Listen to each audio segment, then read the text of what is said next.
All right, welcome back, ladies and gentlemen, to the Chupacabra's lair. I'm your host, Larry, and we're back for some indie gaming adventures here today, checking out Oxygen Not Included, the Outbreak Edition, which is really fancy. And if you're not familiar with this game, it's an early access title that's made by the same people that made Don't Starve Together, which you could probably see in a lot of the art graphics styles here. And the primary difference between the two titles is they literally exist on what I would describe as the two opposite ends of the fiction spectrum, with like regular fiction is in the middle, and then Don't Starve is on the fantasy side, where you had to use a bunch of magical contraptions in order to escape from a Victorian era magical nightmare dimension, to this one's on the opposite end in the sci-fi category, which is you're in the middle of space, you have a colony of people, and you have to help keep them alive. I don't know if there's a particular goal in mind with this game, but because I haven't really gotten that far yet, but it's got a lot of different moving parts and it's very involved, and so far I've really enjoyed it. Part of my hesitancy in checking this game out before now, even though I saw this game when it first came out into early access, is simply that with a game this involved, I kind of wanted to let it develop a little bit so that there was plenty of stuff to do.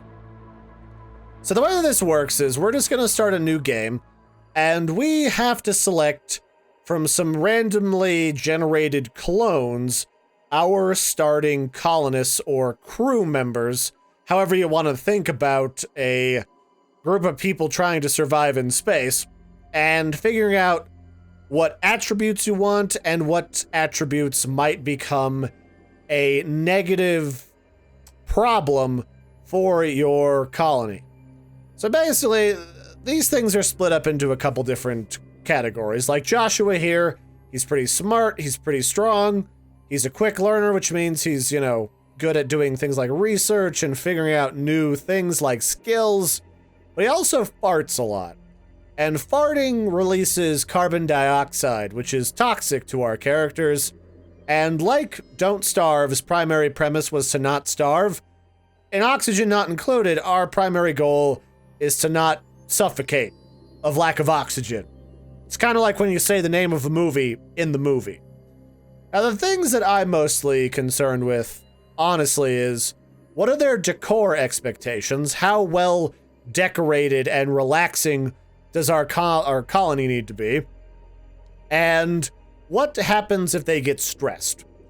Because you can make people go insane and kind of crazy if things start to go wrong in this game, and that changes how they behave.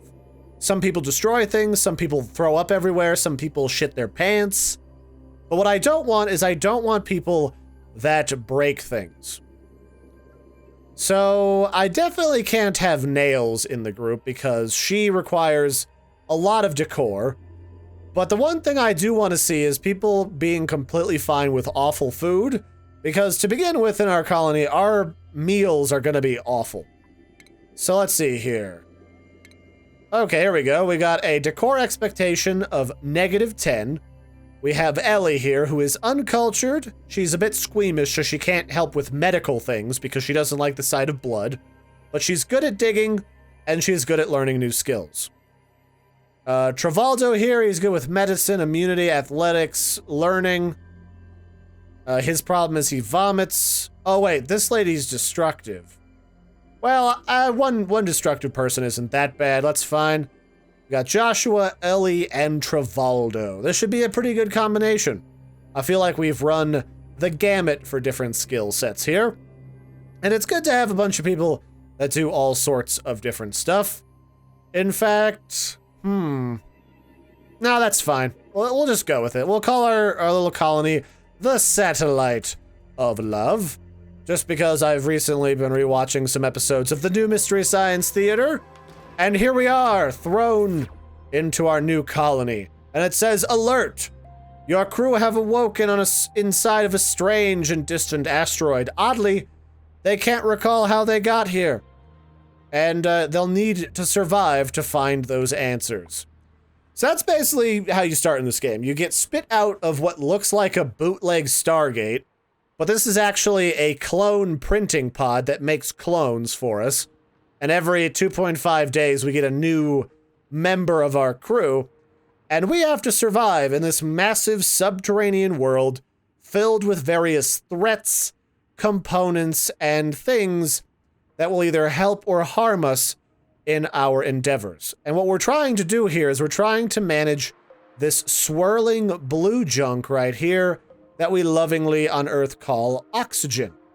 And the way that it works is as we explore this environment, the oxygen flows with us, but it is possible to go into an area that has no oxygen, which would be a very big problem. So we want to avoid that if at all possible. So the first thing that we need to do is we need to start digging out some area for our colonists to live in and to work in. Then after that, we'll need to get access to some water and eventually looking for things like plants down here that will provide us with things like food that we can grow in the long run. Because we start out with a ration box, which is an unrefrigerated ration box full of food, about 20,000 calories worth to start us off, but we will very quickly need to make more. So I'm going to hit G, and we're going to start digging out some of this area over here. Yeah, I think this is about enough right up to, like, here. And we'll let our characters get on with it. So what they're going to do is they're just going to start using their multi-tools that you can see here. They're like multi-purpose laser guns that also have a suction ability to help them pick things up and dismantle things. And as they go, we're going to assign them some different tasks. Like right off the bat, I'm going to get out my base button here, and I'm going to want them to build a ladder all the way down to here. But wait, what just happened? We have, So these little boxes here that are all cracked, these mean that there's a thing there. It could be a good item, it could be an alien creature. Often as not, I find early on it's one of these things. They're called a hatch. And these little buggers, they like to eat things and poop out coal. Unfortunately, because this one fell down into our main area, we need to kill it. That's not necessarily a bad thing per se, simply because we'll be able to kill it, and then we'll be able to eat it, because it drops meat. So this is actually a good thing. It means that right off the bat, we've gotten it to drop some meat that you can see here. And I'm actually going to tell our buddies to sweep that up into the food storage ration box, just for the hell of it. And then I'm going to tell them to start cleaning out this area, because I want access to this bristle blossom. And then I may turn this into a waste storage room. I'm not sure yet. So we'll just dig all that out, including the bristle blossom. Because this one, I think we can use this... Actually, let's leave that alone for right now. But I think eventually we'll be able to use this as a decor component. And decor is nice because, A, it makes things look beautiful. And it also reduces our colonist stress. Although currently our stress level isn't bad. Like, it was at 3%, but since we're kind of working towards improving the colony, it's getting progressively better and better, so I'm not supremely concerned. And then once we dig over here, I'm also going to set up a toilet so that everybody has a place where they can go poop in the event that, oh, I don't know, they suddenly have a bout of diarrhea. Oddly, this game is full of diarrhea. Like, this is diarrhea central. As weird as it seems. Did one of our characters just fart? Yeah, I guess they did. So eventually you can have people fart and they'll produce carbon dioxide, like what is over here in this area. It's this black stuff here, and that's unbreathable. Like regular carbon dioxide. I can build stuff to remove that, but we want to be very careful before we venture into this area right here. Because, well, this stuff, this early, will be a huge detriment to our characters. So I want to avoid that, if at all possible. So it looks like our new outhouse is ready to go. What else do we want to build? I want to be careful not to let this water get into our main base area. because I want this to be in a controlled location. What's going on down here? There's like natural gas, which is unbreathable down here. Is that from the farting? I wonder what that's from. Huh. Well, oxygen's not a terrible commodity that we have to worry about going forward. Mostly because we have access to things like this oxalite up here. And this oxalite is going to constantly be producing oxygen as we open up new areas. So for the moment, we can kind of use that as a cheap crutch in order to generate extra oxygen. It's not ideal, but it certainly works out to our advantage. So I think what we're going to do is we're going to just immediately start using this bottom area as like a secondary living site since we've already started building it out. And I'm actually going to want to go ahead and build some machines down here, I think. So I'm actually going to extend this ladder all the way down into here, into this area. And then once I'm in here, I'll A, get access to a shine bug. These things are, if I look at this, these things are not dangerous, but they make people happy because they're shiny. And they look kind of cute, I think. They're like a little helicopter bug. And as we build out down here, I'm also going to let our characters build in a floor, which will make sure that everything stays more stable. And I think there might actually be some other reasons why you might want to be careful and have a flooring.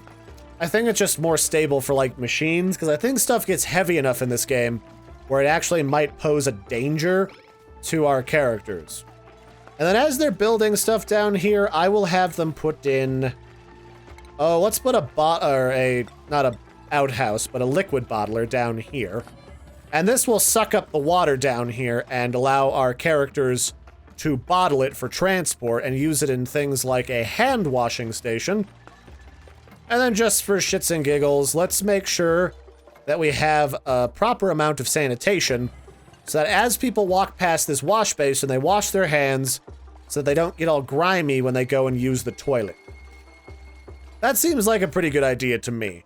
Because right now we have really good immune systems, but that can apparently, don't quote me on this because I haven't gotten that far, but I would imagine you can get a lot of really sick people really fast.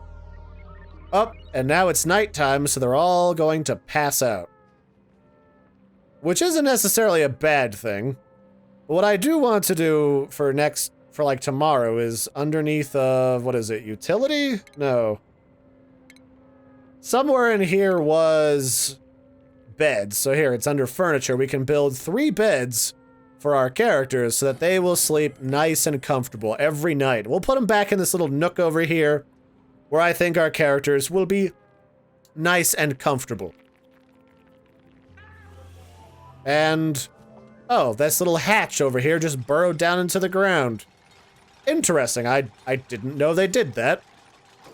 That's fine. I mean, that thing is going to stay over there away from our characters and not bother anybody. So that's going to be great. What else do I want to dig up? Eventually, I don't know. I've never encountered this abyssalite or this obsidian before. What does that do, I wonder? It's kind of hot over here. I don't know if that means anything, though. It might mean there's, like, magma over there. And it is possible in this game to get overheated, so you have to be really, really careful that that sort of thing doesn't happen. So while we're going through this stuff, I'm going to start building some machines. Let's start out with some electricity, some power. And let's build a manual generator, which will allow them to run like rats on a treadmill. And we'll pair that with a battery and some wire to make sure it all works.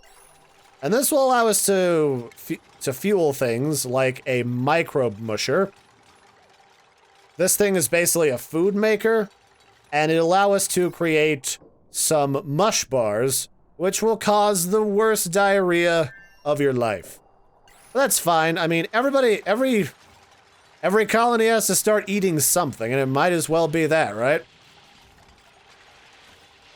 So once we've got more materials, we'll be able to build that, which is cool. We've also got a liquid bottler to supply our wash basin with liquid. That's good. Yeah, I mean, things are looking up here. This is a very good start to a base. What do I need for raw metal? Just any metal? Maybe I just need to harvest more of this copper. Let's get this copper out of here, and then maybe that'll be what we need. Yeah, so that's the start of our little base, and oxygen not included. This is about where I got to before when I stopped playing, and I feel like this is a nice little happy medium where we've got the beginnings of industry. Although we do need some more oxygen generation, and we will need some food sources because we will quickly start to run low on our calories. So that's where I'll leave off for today. I don't know, I like this game. It's not a very expensive game. None of these games from the makers of Don't Starve are.